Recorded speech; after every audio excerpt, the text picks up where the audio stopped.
Hello and welcome to another edition of the SpareTime Podcast. No, podcast. I'm Nigel, and No, I've finished already. this is Ben. He has trouble with us every week. He just can't get his own name right. We need to stop So, doing that. Yeah, we've already had a few technical issues, but we got there in the end. Now, sponsored by ADR Wear. As you can see, we like to thank them for sponsoring the Spare Time podcast, which we've done for almost a year now. So we really do appreciate them. And our guest this week is another PBA bowler and also Hall of Famer. It's Amleto Monacelli. So welcome, Amleto. Hi Nigel, hi Ben. I'm very honored to be here in your podcast. Yeah, we really appreciate you coming on. Where are you coming to us from today? What did I come what? Where are you located at the moment? I am in Lakeland, Florida. It's Okay. in between Orlando and Tampa. You have some pretty bad weather in Florida at the moment. Yes, a lot of rain. Yeah, but it's compared to the bad weather that we have, that's nothing because we have like bad weather 11 months of the year. So I think That a is lot of people. true. I have a friend that lives in Manchester, and he tells me that it's always cloudy and raining. And Yeah, he's right. He's right. The weather in Florida is much better. So thank you for coming on. And we this is the first time that we've had a Venezuelan bowler on the Spare Time podcast. So I'm going to start off asking you about bowling in Venezuela. How is bowling in Venezuela? What's it like? well, we have really good bowlers overall. Since I was growing up at a very young age, my dad was one of them. A few friends of him, and the whole country, we had really great bowlers. Carlos Lovera, who was South American champion twice. But eventually, through the years, it has kind of declined a little bit. I think it did overall, everywhere in the world. But in our country, because of the political situation, the economy and all that stuff, kind of deteriorate a little bit the bowling family that we had, because they couldn't afford, to buy those bowling balls and practice and all that so on. So is bowling as well as a sport? Is it a big sort of pastime in Venezuela? Is there a lot of people who do that as just for fun? No, actually, bowling, I don't know in what place it would be, but for us, number one is baseball. I would say basketball, then soccer. Bowling would be kind of real down, But to be honest, as far as I know, and this is like I spoke to people in Venezuela, bowling is the number one sport that has given more medals overall in Central American, Pan American games and World Cups. So in that case, it's good for that, but at the same time, it's not like a sport like most kids wants to do. Very few. Okay, and you started bowling at the I think it was the age of 17 because your parents owned a bowling center. No, I started bowling at the age of 8. One day, my dad brought me to the bowling center, and at the age of 11, my dad built a 16-lane center. That's when I really got into it and fell in love with the sport. And I was really passionate, and I'm still very passionate about the sport. And that's how I got into bowling. But since the first day I walked into the bowling center, I was like, something. It's a feeling that I can't explain how great I felt, and I just didn't want to stop bowling. Yeah. I mean, we've had a few PBA bowlers on here whose parents have owned bowling centers, and it seems to be quite a popular way for PBA players to, for kids really to get up to PBA level by the parents owning the bowling center. So how often were you in that center when you started to bowl at the age of 8?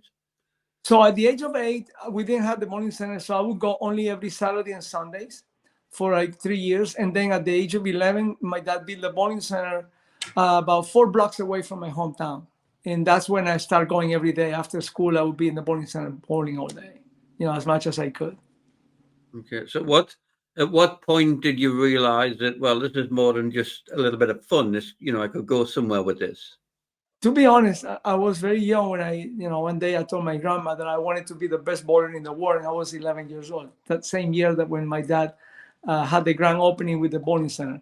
I can't explain why I said that, but it's just something that I wanted to be perfect doing it. I wanted to learn so much, and I wanted to be the best. It's something within myself that I wanted to do. And watching the pros back then through VCR tapes, VHS, and just watching that and trying to learn from that. We didn't have YouTube or anything like that, so that would be my way to learn, like, things like how to throw the temping, or what do they do, how they release the ball, and I was just on it all day, like kids today in a video game.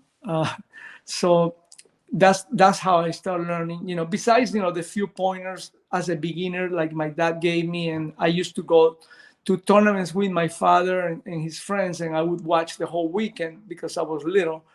And I just watch and watch, and I learn more from watching than really teaching me how to bowl. And as you know, my way of throwing a bowling ball, especially in the 80s, is not exactly like a book way to do it. Like they tell you in a book, do it this way, first step, whatever. I just create my own way of doing it. Okay, so you said you went to tournaments. Was those tournaments in Venezuela? Yes, most of the tournaments in Venezuela, all the country, they had like in different cities. And then I had the chance to go at the age 14 to the World Cup in London, actually, in London in 1975. And I was 14 years old. And I watched the whole tournament with my dad and my mom. Okay, so you weren't competing in the World Cup. You went there as a spectator? As a spectator, yes. Yeah. I mean, that's a long time ago, 1975, and certainly in bowling terms, you must have seen so many changes. You've been bowling for something like you've been bowling in 5 decades, so you must have seen a lot of changes over that period of time.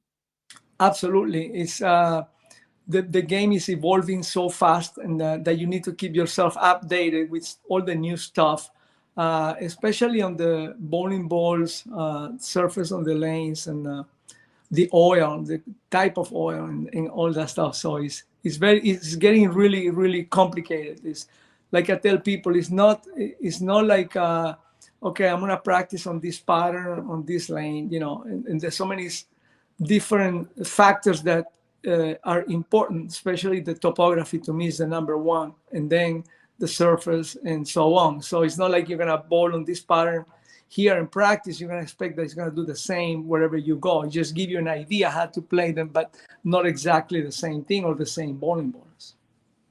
Yeah. So do you think in the days when you started, it was a simpler game than it is now? No, I wouldn't say simple. Just it was never simple because back then it was more physical. So more about you controlling the ball motion with the little 2 or 3 bowling balls that you had. Now it's too much thinking involved in your game. It's more, okay, physical, what you need to focus on to throw the ball this way so you can expect the ball motion that you want. But now it's also thinking about the bowling balls. How many bowling balls? Okay, this one, spare, asymmetric, and this. So at the end, it's really, you have to kind of guess, try it, and then from there you see what it is and what you need. But it's not like set and done. It's always kind of guessing a lot of times. And hopefully you trust that guess and then make a good shot, and then you can say, okay, that was the right decision. Okay, you said earlier that you developed your own type of release. Can you tell us about that? Yes, when I think in every era of bowling, most of the kids, when they start bowling, what they want to do is how to hook the bowling ball. They want to see that big hook, and I was one of those. And back then, I used to watch Mark Roth, who was one of my idols, Marshall Holman, and I watched them the way they did it, and I tried to emulate somehow my way to do that. One of the things that I really did to learn how to really, really hook it, because back then, the ball if hook 2 or 3 balls in the back end was very little. Right now you can see more ball motion than then. So what I would do, since I had the opportunity to bowl on my dad's bowling center, and back then we used to use the spray gun, I would put oil, almost like 50 feet of oil, all the way to the foul line, side to side, full of oil. And I would try to hit up as much as I could with the weakest bowling ball then, let's say the Blue Dot from Colombia. And then I would make the lanes really, really dry, really short patterns, and very dry in the back. And then I will use the Yellow Dot, which was the most hooking bowling. So that would give me the practice that I can hit it more and slow down my speed, or hit it less and with a lot more speed because the ball will hook too much. So that's how I learned how to throw straighter or hooking it. Just something that, one day I did, and I started doing it, and it worked. That's how I did it. It wasn't like I saw it or read it in a book. I just wanted to hook the ball as much as I could, because I know those balls didn't hook. And most of the bowlers, 90% of the bowlers, or maybe 95% of the bowlers, they were really, really straight. And Mark Rotten was the one that was kind of hitting up on it and getting a little more motion, and I wanted to do that, or even more than he did. And that's how I did it. Mm-hmm. So I just want to, you mentioned that how you sort of dictate the oil pattern, and because of the conditions you were able to put down, you could challenge yourself to different conditions. Maybe it'd be long, short, and you could give yourself the right condition to try new things. This is it's a theme that I've noticed with a lot of people that we've brought on who've had access to bowling alleys and their parents have owned them. How important do you think having the facilities basically do what you want with the lane to make it the condition that you want to be able to learn? How important do you think that is to help your development? It is very important, but it's not the most important. I think, to me, the engine in somebody being able to do that is more of your passion. How much passion do you have for the sport? That would be the number one thing. If you have the ability to do it because you have a bowling center that help you to practice for free and do all these things, is great. The combination of two, is the most important thing. But the passion, because people, of course you're a great bowler because you have a bowling center that you can practice. I have cousins, family members that never threw a bowling ball, and they could bowl for free all their life. So it doesn't matter. If you like it, if you love it, you do it. If you don't, just and this is also like in coaching. When I coach people, I tell them, listen, I am only 20%. I give you the tools how you're gonna work on your game. But if you don't put your foot in the lanes and practice, you can't advance. You can't expect to advance. So it's the same thing. Mm-hmm. How important do you think that having that passion, that drive, and the determination to do well, how important do you think that is for bowling? Not even just bowling, but just life in general. Life in general, to me, the discipline is the second brain, the number one brain right now. Discipline means doing things even when you don't feel like it. That's discipline. So when people tell me, how do you work out, 5 times a week? There are times I don't feel like working out, but I know if I go to the gym and just step on it, now I feel like working out. But if I say, it's very easy to make a decision, you know what, I'm tired, forget today. It's very easy to say that. But the tough thing is to say, okay, I'm going to go and I just want to do a little bit. But when I get there, all of a sudden, those days are my best workouts. Or even when I don't feel like practicing, I feel I'm not going to practice. Then I go and it's my best practice ever. That happens so many times. So it's a decision. To me, life is more a decision, a commitment, and the determination and perseverance that you have to achieve what you want to achieve. Mm-hmm. I mean, there's a saying that sort of talent and hard work and dedication will beat talent every time. Absolutely. How important do you think it is to build up that discipline, and what can people that maybe aren't as disciplined as they want to be, what can they do to build up that discipline to sort of push themselves even when they don't feel like it? Well, first of all, like I said, if you don't have the passion, that's very hard. Then, to me, most of the people have always an excuse not to do it. To me, that's what I look at. Because if I really want to do it, I will manage my way to do it, Mhm. and to get to what I want. The intention of doing it daily is, you have to have the intention. That's everything starts with an intention of what you want, and then the moving forward to get that. So those two things is the most what I see is what's gonna get you where you really really want, because you really need to be obsessed to the point that people think that you're crazy to get your dreams. There is no other way.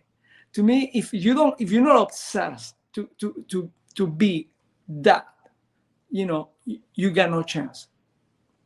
And people many times thought I was crazy what I did, because I would bowl tournaments on the weekend in a different city, 5 hours away, whatever. The tournament would finish 5 o'clock in the afternoon. We drive back those 3 or 4 hours, wherever we were. I would go home, take a shower, and go to the bowling center and practice. So that's when because I said, because every time I went to a tournament, I know that I had to work on something, and immediately when I went home, that's what I wanted to do. I wanted to work on my issues, my bad habits or whatever I need to work on. Mm-hmm. So what I've noticed in a few of the bowlers we have, especially yourself, Parker Bowman was one of them as well. They all have that sort of outward sort of confidence that, to do what to reach the goals that you want to reach, you've got to sort of push yourself, and you've got to work when others don't, and things like that. And you mentioned that you have the passion, but is that something that came naturally to you, or was it sort of the case of you had the passion and you slowly built up the discipline to do what you needed to do? The passion, I would say, is the number one thing. Like, that moves everything in you, and I'm still that way. I'm always working on my game, because I know there are little things that you can learn as you go. But like I tell a lot of people, to me, hard work to me is 100 times better than having the talent. To me, talent don't mean nothing without hard work. I rather a kid that wants to work hard, he can get somewhere. Somebody who has the talent, doesn't want to work hard, take it for granted, and no way, he's got no chance compared to the other one. All of this comes down to mindset, doesn't it? And having the right sort of mindset, the success type of mindset, because people were saying you were crazy, but that's because they were looking at you from I would say, a normal point of view, a normal person's point of view. And normal people don't go on to earn $2.7 million in the PBA like you've done. That's not a normal thing to do. You've got to be at your top of the game to achieve those sort of things. So you've got to think in a different sort of way. So your mindset's got to be right. So did that come natural to you, or did you do something to work on your mindset consciously to get to that level of dedication and determination? I don't think it was any strategy at all that in me. To me, it was more that I just couldn't stop thinking about bowling. So to put it this way, so I live in a city that's 1 million people back when I was growing up, and I was bowling every day. So I was like in a high school, and my second year in the high school, which is a lot different than in the US and probably different than UK, I didn't do good. Let's say I needed to repeat that year because I don't know how you say when I didn't pass. So my dad knows that one of the reasons was bowling. I was just bowling, and then I didn't study. Simple. So he decided to take me to a little city about half hour away from Barquisimeto, where I was born, and it was like a boarding school over there. So I would go there, stay there for 5 days, and then on the weekend I would come back and and practice. Why? Because if I was at home, I couldn't study. Over there, I didn't have nothing. That was a little town, nothing. You just have to study. You got no chance, no chance. So basically, that was the way to do it. While I was, a lot of times I'm in a class, I will have my briefcase with my books, and I have a bowling book there. I wasn't paying attention to the teacher. I was looking at the book and the picture of the best bowlers in the world back then, and trying to study the things that they do, what they did, and all that stuff. So I was focusing on bowling. My mind was on bowling from the time I woke up to the time I went to bed. How can I explain? So I didn't train myself to be like that. It's just something natural came in me to be like that. And then knowing all these things that we're talking about, like hard work and all that, that's different. That's easier for someone that feels that way about the sport. It becomes easier. Do you think that, you mentioned earlier on that when you first went to a bowling center, it was something special for you? I can sort of relate to that, because I remember the first time that my parents took me to a bowling center. I was pretty young. I don't know, maybe 10 or something like that. And yeah, it was a unique type of place in those days, where you've got the internet and YouTube and all this sort of stuff these days. But in those days, you had nothing like that. And, maybe a day out with your parents might be, I don't know. I mean, I live near the coast, so I might be going down the beach or something like that. But, I remember walking into a bowling center, and it's 32 lanes, the one that we used to have here. And there was lots of noise. And then there was these pins that seemed like miles away down the lane, and these big heavy balls. And there was just an atmosphere about it, even though everybody was just there for fun. There was no serious bowling going on. And I know that, to me, that felt like this was something special. This is like a treat a day out. I mean, but obviously didn't work for me the way it's worked for you. But do you think in that moment when you first went into a bowling center, there was something in your mind that changed, that made you as dedicated as you became? No, I don't know. All I know that I was, I bowled for hours, and then stopped for like an hour, eat something, went back to bowl. It was something, always something in my mind that I needed to try. So that was the thing. It's always something that I wanted to learn. I want to see if I do this. I want to see if I try this. And it was something discovering. It's always like I'm discovering something new. And that's how my style came up, that way. And that's why I had that big advantage with the urethane bowling balls in the early days, because I was able to do a ball motion that nobody had until the reactive balls came out. What do you think? Also, like today's two-handers, they come from that. They want to hook the ball. They can't hook it with the thumb in it because it's an obstacle. The thumb is an obstacle. So it's hard to get rate, with the thumb in it. Without it, it's a lot easier, right? But at the same time, I admire the way they do it. That's because they're able to do it that way. Because I can. I never really work hard in trying to do it. Thank God, because I don't need to, because I still have enough ball motion to create at my age and in the level in my PBA 50 that I don't need it. But if I needed it, trust me, I'll be working on two-hand immediately, because you're trying to create more ball motion and with more effectiveness. So that is the reason why I wanted to do something special with my game. And that's how it came up, because I was trying. It's almost like somebody trying to develop a new, from when the people start working on the reactive bowling balls. I'm sure those guys were every day trying to different chemicals and this, and that's what I was at a young age when I was, into bowling so much. So did you ever have a plan B, that if bowling didn't work out, you were going to do something different? Plan B was it was not an option in my head. So even though I had it, mentally, but I was determined not to give up. So in my mind, I was determined not to give up, even though there were times that I said, I had enough. I want to go home. I'm too far away from home because, as you know, I was the first one really to bowl on the full schedule of the professional bowling tour. I was the first foreigner actually to start bowling the 32 tournaments a year, whatever we had back then.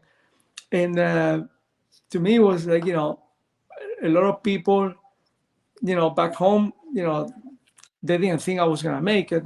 And, and I didn't know if I was going to make it either, but definitely I had the hard work that it needed to make it so I can make it, because I wasn't going to give up. I know that. That was my big thing. I would never give up, because I know if I give up, I never know how close I was for the success. So, you said your parents sent you to a boarding school. Do you think at that point your parents didn't really believe that you could make bowling a career? No, my dad. So to make a short story of my dad was, I believe, the most optimistic person in the world. He believed 100% in me. When I went on tour in the beginning, most of the guys that watched me bowl, right, and I wasn't doing good in the beginning, bowling the PTQs and all that, and they would tell me, you have to throw the ball straighter. You have to throw the ball so you can't hook it like that. You can't be consistent doing that. So one day I tell my dad, the people here are telling me this and that. And he goes, you know what? You are who you are. You're going to do it the way you do it, because I believe that is the route. Just work hard at it. Whatever you need to do, but don't listen to those people. They tell you that because they can't do it. That's why they tell you that. They want you to throw it like them because they know you're doing something special. But and that's it. Those words stay in my mind, and I just believe in it. Believe in him and believe in myself, number one, and just keep working at it.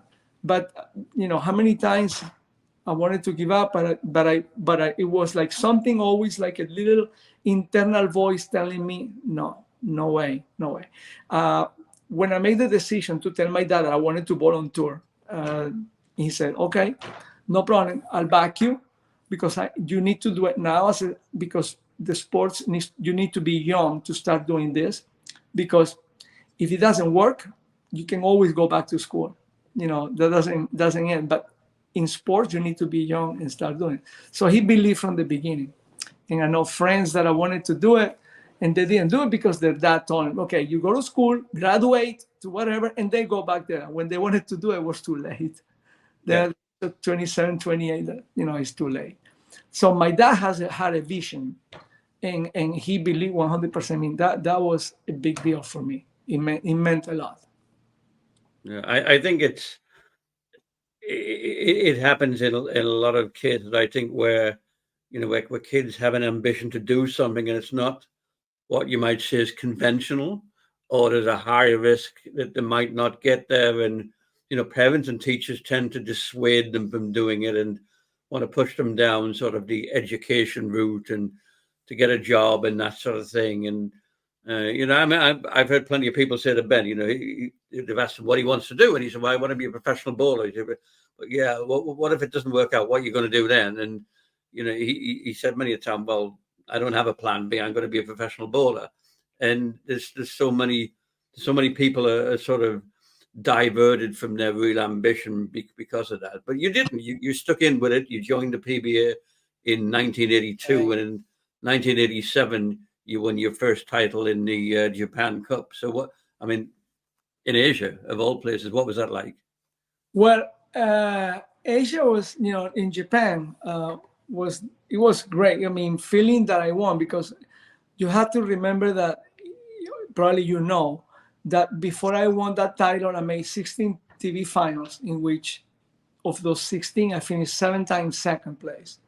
So it was the time that it wasn't, I knew I can make it to the top 5, but I didn't know if I was going to win, because something always happened. And it was always me, of course. I make myself responsible for that.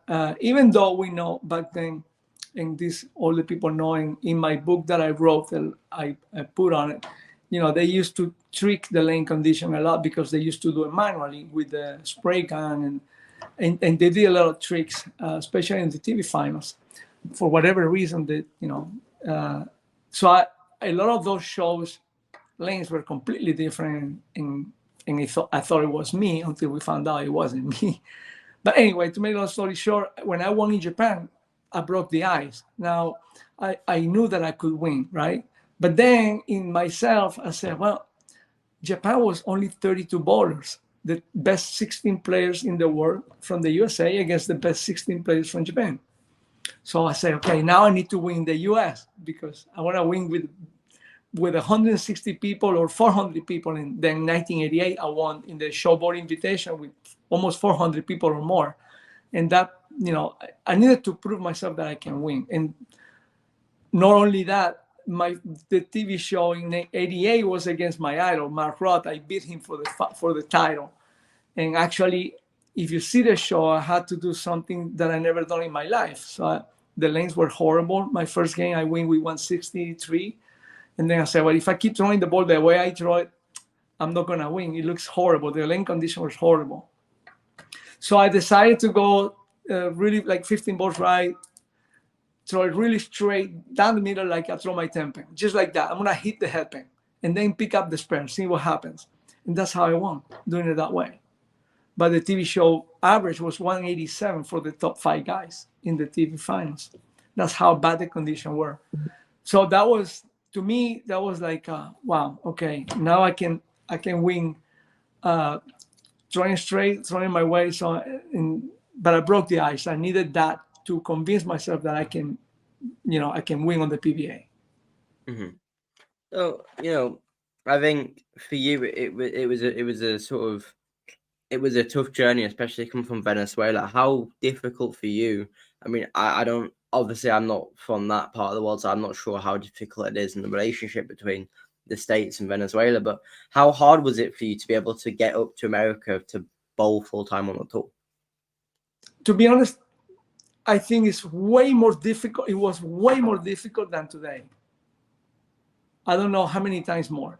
One reason, now you can see a lot of professional bowlers from all over the world. Finland, Australia, Germany, whatever. It's many, many bowlers. When I came by myself, I was just the only non-American there. I went to school for 9 months to learn English before I went on tour, to have an idea what, to communicate somehow and learn.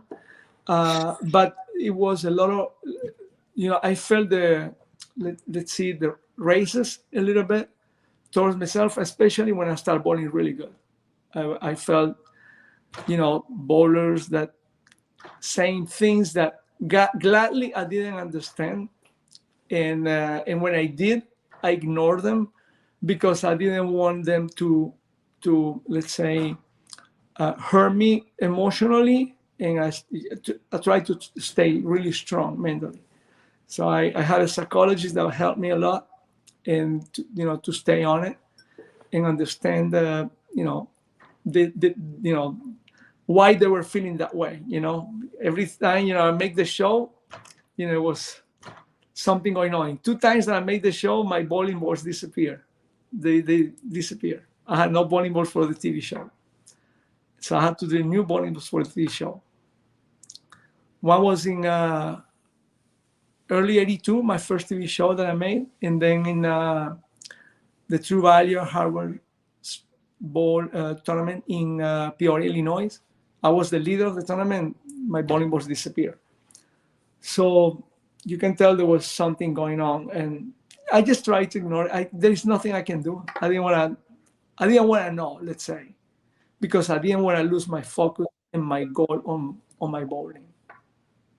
So do you think that happened because you were bowling predominantly against US bowlers and you were the only bowler there from outside the US? Do you think that's why your bowling balls disappeared? I can assume that is exactly the reason. One of the times that disappeared, they actually said that they were sent to the next stop with a PBA truck by mistake. They didn't know I was in the show, even though I was the leader of the tournament, and they didn't know that I was in the show. So, and the other one definitely disappeared. In 1982, they disappeared. They just didn't know where they were. So somebody could have stole them, or somebody did it on purpose. Who knows? I don't know. But definitely, I would say that there was some of that. They didn't want an international player to win, or I don't know. They felt that way. I don't know. It's hard to say. All I know that I told, like, even the guy that was oiling the lanes every day, I don't care what you do on the lanes. I'm gonna win someday. You can do whatever you want. I can control that, but I know I'm gonna win. So, but of course, inside myself, I had to feel that way, because otherwise I had no chance. I cannot make him responsible for me not winning. I had to look for my solution. He does what he does. It's in his conscience, but I had to resolve my problem. How am I going to resolve it? Being a better bowler, being more diversified as a bowler, trying to do different things that nobody can. So when you faced that type of adversity, did it reduce your enthusiasm or your determination to do what you wanted to do? Absolutely not. Actually, make me stronger. I think if we can call it enemies at that moment, make me stronger. And that's the way it's been in my life. And I'm sure most of the people's life, that, people that make you stronger more than anything. I mean, we hear this a lot when people start getting successful at something. Haters keep on coming out the woodwork. Do you think that's a thing in bowling as people get better, as people become noticeable, as people matter, that it does attract a certain amount of negativity and hate from other people? Okay, I didn't understand the question.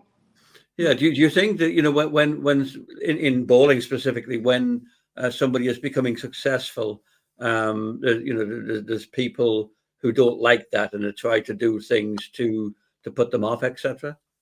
Yeah, I mean, I'm sure there is some, let's say, jealousy. When you see, for example, Jason Belmonte winning, so much so soon, I'm sure there is some of that. But thank God I always had the positive jealousy, let's call it. My positive, I would say, I want to be like that someday. I want to be in that position someday. When I used to watch Mark Rodman, Marshall Holman back then. So I have a good jealousy, but a positive one, let's say. But, not the negative one, like complaining, they're doing the lanes for him, or, because they always saying stuff like that, and stuff that is not true, because you have to prove it before, if it's true, and it's not true, I don't think.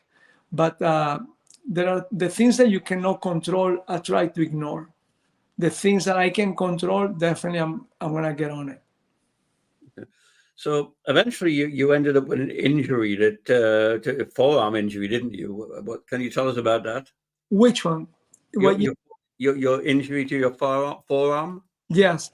That was I believe it was in the first World Series of Bowling 2009 in Detroit.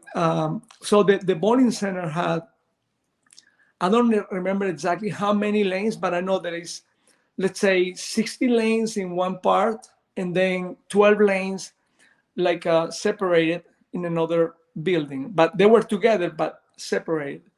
So the 12 lanes on the left side, back then, it was really, really old surface.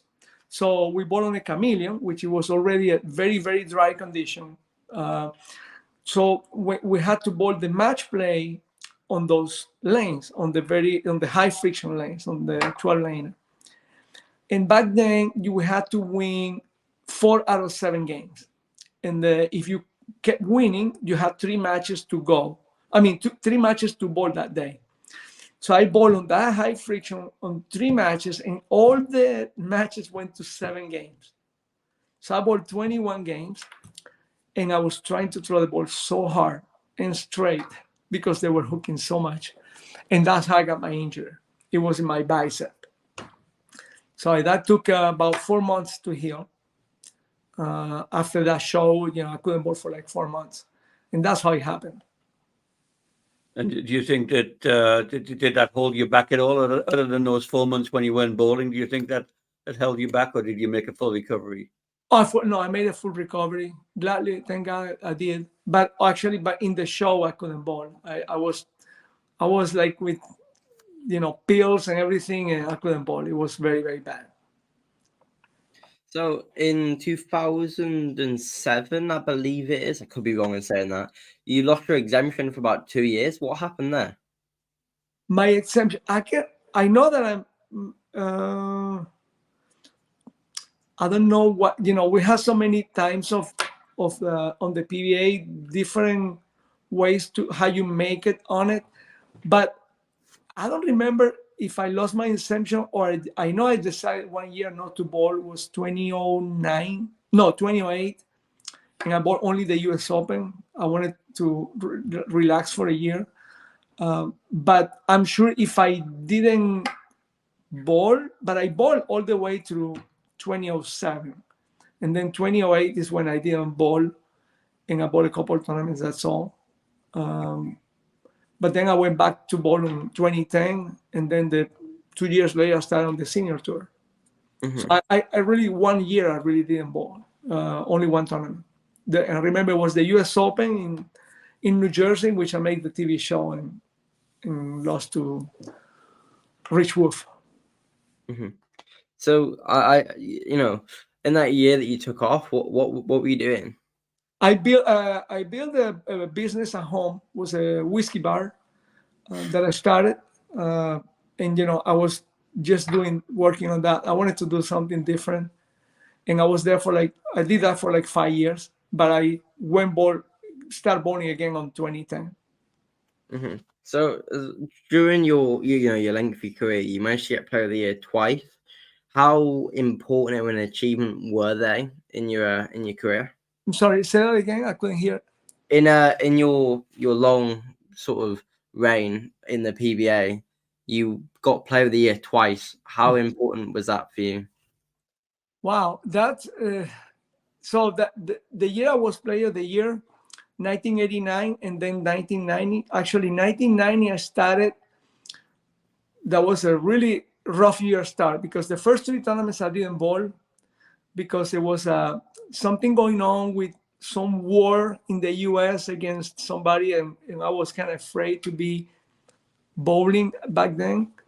Then when I started bowling, remember that was the year that the first reactive bowling ball came out, and I was with Brunswick with them, and we didn't have a reactive bowling ball, so it took me a few tournaments without reactive bowling balls. And then when they came out with the Purple Rhino and Teal Rhino, end of July, I believe, and I bowled the whole summer and fall tour with those balls, and I ended up winning like 2-3 tournaments and was Player of the Year 1990. And it was important because that was like saying like, wow, I'm number 1 player for 90, so many tournaments, right? Because actually in the 91, I was 3rd in the points to finish on Player of the Year, or 2nd or 3rd. So I was, for 90 tournaments, I was number 1. That was pretty amazing. I was what we call in the zone. Mm-hmm. So in 2016, you won your 20th PBA title after an 11-year drought of not winning a title. Just tell us, how important was it in that 11-year space to keep working at it and have that sort of blind belief that you could win again? Already from 2010, I wasn't bowling that much on the regular tour. I was bowling a few tournaments, not too much. But in my mind, I said, 19 is nice, but I need to get that 20. I need to get that round number. And, it happened in Japan, beating, pretty good bowlers, Don Barrett, Chris Barnes. That was a really nice tournament to win, especially in Japan. Japan, for me, has been one of the, besides, it's a great tournament, but I always love the let's say the philosophy of Japanese, the people there.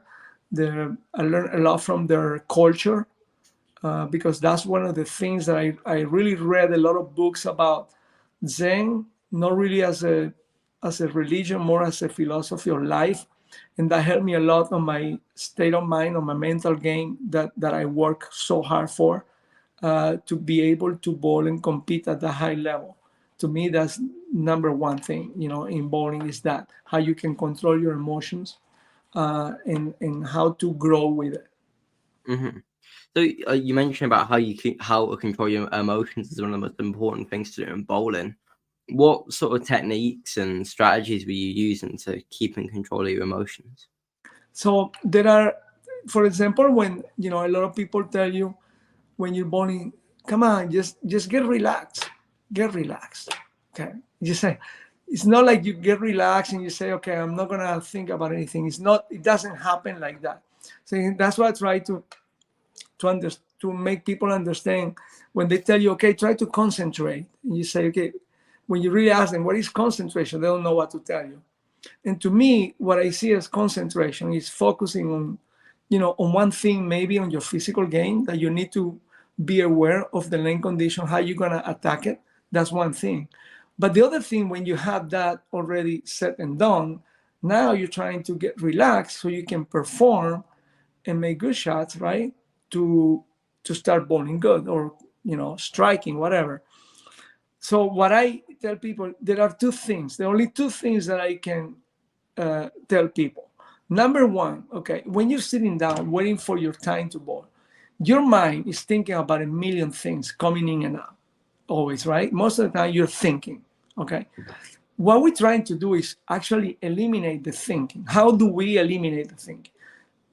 Two strategies that I use all the time. One is breathing. When I'm breathing, because if I tell you, try to breathe, you don't really think about breathing. But when you really think about breathing, like feel the air coming in, inhaling and then exhale. And then just by doing that, your mind stop thinking. All of a sudden, your heartbeat goes down. Now you relax. And you just concentrate on that. Why? Because now you're really in the present. Because when you're thinking, your mind basically is or either in the past or either in the future. Those two stages, but you're not in the present. So the present, that's how you keep yourself in the present. Of course, if all of a sudden you start thinking something, I gotta do this tomorrow. So what I say to myself, I deal with that later, so I can connect again to my breathing. That's one thing. The other thing that I really like is, if I'm sitting down and I don't want to do the breathing, I look at something on the floor. I look at any spot on the floor, and I just look at it. When you're looking at it, you're focusing on something on the floor. You're not thinking. So what I'm trying to stay away from the thinking, because the thinking, to me, interferes with your instinct when you get on the lane. When you get on the lane, your instinct knows what to do. But if you're thinking, now is your ego trying to actually don't believe in the instinct, because he wants to interfere. He wants to be the leader. He doesn't want the instinct to do it. But if you really think about it, you experiment, you grab the bowling ball, get on the lane, don't even think about setting up, and you throw the ball and you're going to strike. Immediately you start thinking, all of a sudden you get tense. Oh, now it matters, right? And now you're going to throw the ball and you're really thinking what you're going to do. You're going to release it like that you're in trouble now. So that it's all about experimenting and trying different things to see which one is going to work for you. But those two things are the one, to me, that help me a lot to, like, basically makes my thinking disappear. Mm-hmm. Yeah, that's to me, that's fascinating, because I'm big on mindset, and it's something I've looked at for a lot of years, and I can relate very much to what you're saying there. And I think the whole idea of breathing, it's almost a form of meditation. Mm-hmm. To breathe, to regulate your breathing. But it's interesting that you say to look at a spot on the floor, because your instinct comes from your subconscious mind, and your conscious mind where your ego sits, sort of gets in the way of that sometimes. Your subconscious mind and your instinct knows what to do.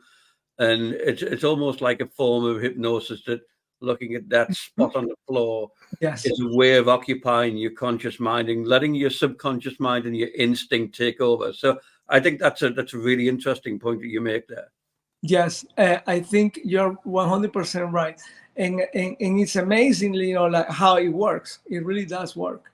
I did it all my life. In my best year of my life, I really was more into it so much than today. But when I do it, it's amazing the difference. Besides, you bowl 8 games or whatever amount of games, and you don't even feel it in your body. And then when you're thinking so much, all of a sudden you're so exhausted. But it's not physical; it's more here. Mm-hmm. So you got inducted to the Hall of Fame, making you the first international player to do so. Just how important for not only you but for bowling as a global sport in general was that? Well, to me, it was amazing that I achieved that because it's not something that I'm gonna be like, I'm gonna get there. Maybe in the back of my mind. When I did it, to me it was great, not only for my own personal goal or satisfaction, being able to do that. Coming from a country that bowling wasn't really a sport that people did, right? Especially in the 70s. But also to make believe all those kids like today's, we know Jason and Jasper and all those kids from that they can also do it. Seeing somebody be able to do it, this gives motivation to all those kids overseas that they can also do it. So it always takes the first one to do it, so the other kids say, "Wow, okay, if he can do it, I can do it." Now, you've had some pretty amazing achievements. I mean, there's a list here, 2.7 million in earnings in your career, 58 perfect games. You've won over 20 titles. You're a PBA Hall of Famer. Out of all of those achievements that you've achieved during your career, which one stands out to you and as your most satisfying or most earned? Well, to me, it's the one that really stand up a lot is the title that I won against Mark Roth, because what I did that day is something that it wasn't programmed to do physically. It wasn't programmed to do. It was a decision that I really believed the Holy Spirit gave me that day in my mind to make a decision and do it, because I made so many TV shows and losing because of the lane condition was horrible, or being really, really bad, not even close to what we bowled the whole week. And I said, well, this is what I got. I got to do something different. And I did it and won doing it the first time ever. So to me, that one is the one that stand up the most because of the how hard it was. First of all, bowling against 400 bowlers, because that tournament, basically 400 bowlers bowled then. We had 102 lanes in that center back then. And it was open, for everybody. And that one gave me the confidence that I can win on the PBA tour. And I believe from there, and suffering so many TV shows without winning, everything exploded from there. Mm-hmm. So you've been around for, as I say, quite a while, and things have changed so much. And you're still at the top of your game in the PBA 50, etc., PBA 60. How do you keep current? How do you keep at that top level for such a long time? Where does the longevity come from? To me, the longevity comes from, first of all, the discipline that I have in my personal life. So one of the things that I incorporate in myself since I was very young, that I used to play a lot of soccer as a kid, and I trained a lot. And then when I started on tour, I didn't do anything. I felt like I was missing something. I said, I have to work out. So at the age of 20, I started working out. I used to run a lot. Now I do a lot more strength training, more calisthenics, all that stuff. to keep in shape. And I'm religiously 5 days a week, hour and a half minimum in the gym. Eating right, the right food, the right, less processed. And I'm all about nutrition, all about working out. To me, it's priority if I'm an athlete. And I have to treat myself as an athlete. Besides, it's good for me, for my health. And this is something that I try to, let's say, to model to the kids and try to incorporate in themselves as a lifestyle, because bowling doesn't really have a good publicity about that type of lifestyle. I have to be in the top maybe 5% people that really work out as a routine, as a like a religion, basically.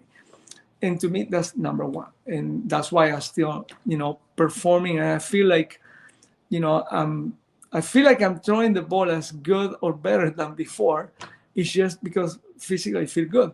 And I think the benefit of both, the benefit of working out and eating right, is that mentally you feel good and physically you feel good. And of course, you're going to perform well. Mm-hmm. Now, legacy is an important thing in bowling. And, anyone that has any sort of career or is aspiring to do anything, the only thing they're going to leave behind is the legacy of what they've achieved. When you leave the bowling scene, what legacy do you want to leave behind? How do you want to be remembered? I wanted to be remembered that someone that motivated people all over the world, to be the best they can be in anything they want, and to be remembered that I motivated people to reach their own dreams. That maybe they heard me somewhere or they read my book and that motivate them to, whether it was losing weight, get a better lifestyle, or be the best bowler they can be, whatever, anything that they want to be. That's what I want to be remembered. Somebody that inspires someone else to reach their own dream in their lives. Mm-hmm. You mentioned your book a few times now. Tell us about that. The book is called Dream, Believe, and Do It. I wrote it during the pandemic. And the reason why is because many people told me that I should write my life story, because my life story was very unique, and all the things that I went through. And I wrote it, and basically a lot of people loved my book, and a lot of people read it many times, which I guess inspired them, and because it has everything, their down, their ups, everything that I went through. And it's unique also because in some of the chapters, you're going to find the QR code that I have, that you have, and you can put in your phone and you can see exactly on YouTube what happened or what I was explaining in that chapter. So you can see that TV show when I, my red shoe with the white shoe, whatever happened, you can see it. So it's kind of neat. Mm-hmm. Where can people buy the book? So I got like 2,000 books right now in my garage that are all in English, because I wrote it in Spanish and English. But I believe also you can get it on Amazon if they still selling it over there, which is not the best version as physical, because it's what they call laser print, which is not really, the quality is not the best. The one that I have is conventional print, and it's really, really nice. So I wish I can spread out all over the world. The book is a very nice book. Yeah, I feel like that would be a great thing to have and read. Yes, actually, what I can, I'm gonna ask my friend that lives in Manchester, because he brought some with himself. Maybe I'll find out and I can test you, or we look for a way we can send it. It's not a big deal. Yeah, sounds great. We're coming to sort of the end of the podcast now, and I have 2 more questions before we let you go. There's a lot of young bowlers coming through now who are going to experience a completely different generation of bowling. What advice can you offer to those people to reach their full potential? So my advice is that there is one thing that I can tell him is, hard work is what is going to get you anywhere.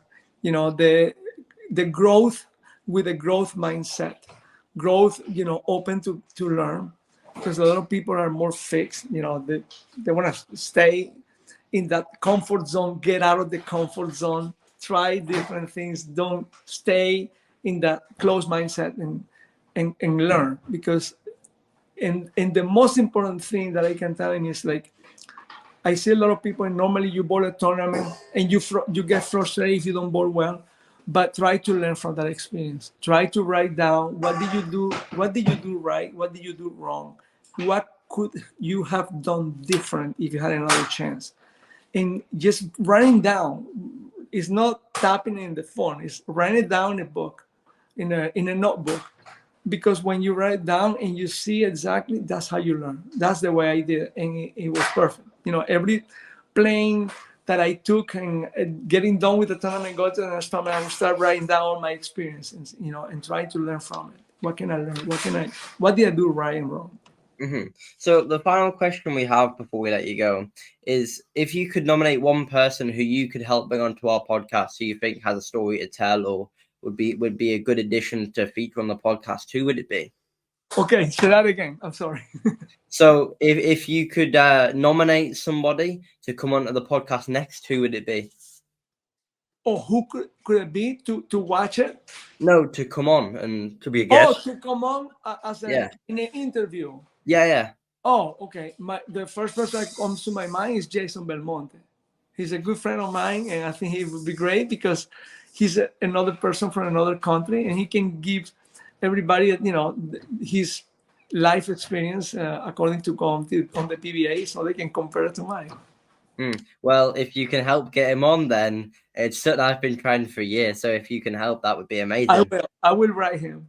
So yeah, I think Tom Clark was also going to try and ask him to come on as well. I think if we get enough bowlers to pester him, he'll come on eventually. Yeah, if enough people ask him, I think it's definitely going to happen. So, yeah, Amleto, it's been, for me, it's been fascinating. I'm definitely looking forward to reading your book, and you're very interesting, and some of the mindset things you talked about is particularly resonated with me. So we'd like to thank you for coming on to the SpareTime podcast today, and we do appreciate you taking the time. You're the first bowler from South America, and we do hope to get more bowlers from all over the world. But yes, South America is an interesting place. So yes. Thank you very much for your time, Amleto. Thank you, guys. God bless you. And if you can send me your address also, please, appreciate it. We will. Yes, we'll do that. So that's the end of another edition of the SpareTime podcast. If you like what you've heard and like what you've seen today, then like and subscribe to the channel. And we've got quite a few more podcasts lined up with PBA bowlers and various other people from the bowling world. So, but this is the end of this one. So for me, Nigel, and him, Ben, we shall see you next time. Thank you. Bye. Bye.